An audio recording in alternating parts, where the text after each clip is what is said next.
Jahon Tillari universiteti atrofidan bir xona remonti bilan ipotekaga uy qidirib yurgan yurtdoshlarimiz uchun bugun biz sizlar bilan Chilonzor tumani 10-kvartalda joylashgan bir xona 2 xonaga o'zgartirilgan Euro remontdan chiqqan uyimizni birgalikda ko'rib chiqamiz. Ko'rganlaring ushbu uyimiz zal qismi, birinchi xonamiz.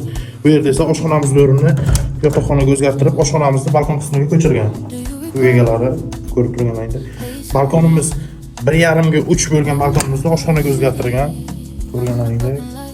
Bu yerda o'tirib o'qilan shun joy tapchanlari bilan. Uyimizning umumiy maydoni 33 metr kvadratdan iborat. 4 qavatli binoning 2-qavatida joylashgan ushbu uyimiz. Galerning eshigidan kirib kelish va o'zini razdeniy sanuzuli.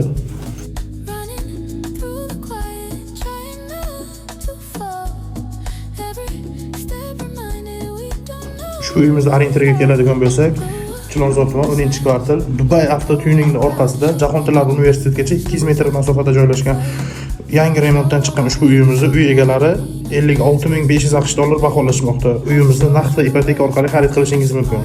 Agarda kimgadir qiziq bo'lsa, opsiyadagi raqamlarga qo'ng'iroq qilishingiz mumkin.